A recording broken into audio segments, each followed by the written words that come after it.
Welcome to Conversations with Kay, where I just tell it like it is. Today I'm going to be talking about Karlie Guse. This is my second video about her going missing. If you need a little background on it, I'm going to link to my other video in the description, and it will all make more sense probably if you go watch that one first. There are just a couple small updates, and since I want to keep her name out there, I'm going to keep doing videos till this mystery is solved. This one is so close to my heart. I've been around since this story first happened, and I've seen a lot of things. I wish back then I had taken screenshots, but I didn't. So this is the update. This is her 3rd year anniversary of Karlie going missing. The first update is that her father, Karlie Guse, was arrested for domestic violence in February of this year. Not good. And you'll see if you go back to my other video where I said, in my opinion, and yes, this video is just my opinions, not facts, Karlie Guse has a drinking problem. And if you've ever been around anybody with a drinking problem, you know things can go south pretty quick. Now, that's my opinion, that he has a drinking problem from, well, what happened that night, because he was allegedly passed out when Karlie went missing. The other update is that her brother has been arrested, Guse, in March of this year. And it was assault with a weapon. Again, if you go back to the other video, you'll see that my theory was always that she had stolen drugs from her brother, and that's who she was so scared of that night. And I showed several screenshots in there showing that he has a history of drug use. So it's all starting to come together now, right? I think there's just so many secrets in this family, and that's why we can't get to the bottom of what happened to Karlie Guse on that night. It just breaks my heart. This brings me to the official Karlie Guse homepage. It's so sad to me that they hardly ever even post on that page. If you look, there's like 2 posts in the last year until the Gabby Petito story. Here you can see I have a couple screenshots of the page. Melissa Guse is Karlie's stepmother, and she's the one that does the Karlie Guse missing page. And you can see there's just not much there. It's so weird to me that they don't take advantage of this page and they're not posting all the time. They didn't even post on the anniversary of her going missing this year. I don't think they posted anything last year. Here's a post she did in June. To everyone, I hope you make all the best out of every day, and remember, every day is a Father's Day, every day is a Mother's Day, is a day to make memories, love our children, make the moments that count, and even take a moment in the frustration of our lives to just breathe. Okay, whatever, Melissa. Whatever. So, this was about all the posts there were till the Gabby Petito story started. Then suddenly Melissa Guse had a lot to say. So let's just go over this post, which really just got my blood boiling, let me tell you. So this one says, 1,088 days, not years, not months, but days, minutes, seconds.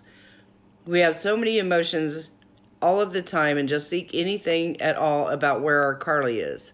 When Gabby Petito first went missing, I couldn't believe how fast it went national. Why doesn't Karlie have this kind of coverage more? So why not have this coverage in the very beginning? Very disheartening. But there is no manual, and there should be. Thank you all, as I know many of you have been here since day one when Karlie went missing. Whether you've been here from then or even just today, I appreciate you and all your continued love and support. We are still here and staying strong. We continue to work with the FBI and sheriffs, and they still receive tips and seek them out. Prayers and love to everybody. Okay, first of all, Melissa Guse should be thankful that because of the Gabby Petito case, people are talking about Karlie's case again. This woman, she just makes my blood boil. Karlie's case did go national right away. She was on the Nancy Grace show, which didn't go well for Melissa because, in my opinion, Nancy Grace didn't believe anything she was saying. And then they were on the Dr. Phil show. It was all over the news. It did go national. Did it go cold? Yeah, because the family is not posting. If this was my child, I would never give up. I would be posting all the time. I would be trying to keep her name in the news. That is what you're supposed to do if a loved one goes missing. You don't go radio silent on the official Bring Karlie Guse homepage. That's what you don't do. Oh, I get so frustrated with this.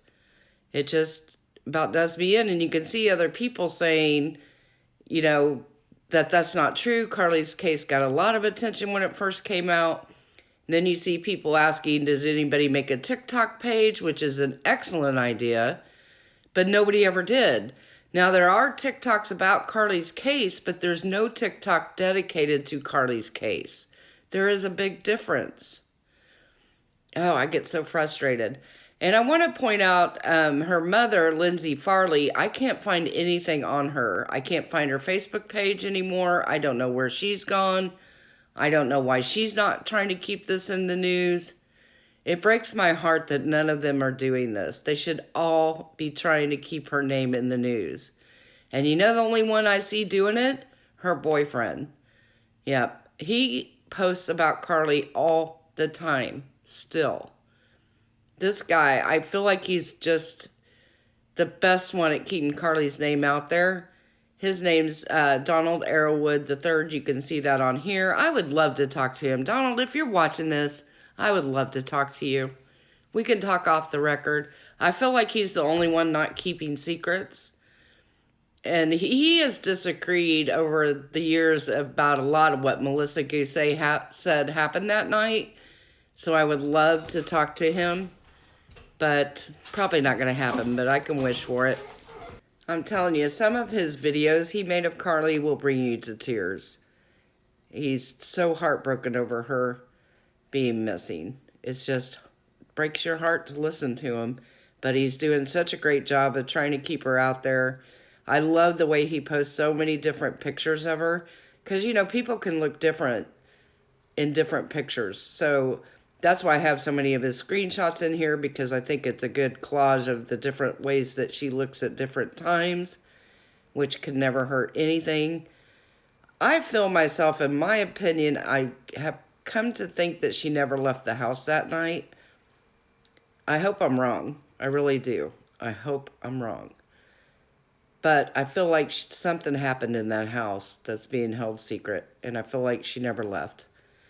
But I will point out that back when this first happened, I had posted on the Bring Karlie homepage that maybe this was sex trafficking, and I got in big trouble for even implying it. And they deleted my comment and threatened to kick me off the page, and et cetera, et cetera. And then, like a year later, then they were finally going to admit that maybe it could be that. But then nobody was still really looking, because back when it first happened, I said somebody should be looking at Backpage and all those other pages. And they just told me I was the biggest piece of crap on the earth. But I don't know. I just feel like she never left that house on her own that night, which I hate thinking that. And I pray that I'm wrong and that maybe somebody still has her, because there's always that chance, and that's why you never give up. You know, we've seen that with the girls that were found in Cleveland after all those years. If this was my child, I would not be giving up. I'd be posting every day. Every day I would be posting. So that's my update on this case. Like I said, I wish I had more. I am happy that the Gabby Petito case has brought more attention to Karlie's. Please, if anybody knows anything, get a hold of the FBI and tell them what you know. Now, I do know the FBI posted a few videos from the family on their page. In my opinion, they were very strange videos, very weird. I don't know what the point of all that was, but hey, it still keeps her story out there, so you can check the FBI YouTube if you want to watch those. I talk about that too in the first video. But let me know what you guys think down in the comments. I keep praying all the time that she will be found. And if anybody knows what happened to Lindsay Farley, let me know in the comments or send me a message. I think it's so weird that she's just kind of like disappeared, because she was a real strong voice for Karlie when this first happened. So anyway, I hope you guys are having a great weekend, and I'll see you tonight at our live with my daughter Katie at 8 o'clock Eastern. Hold your family close.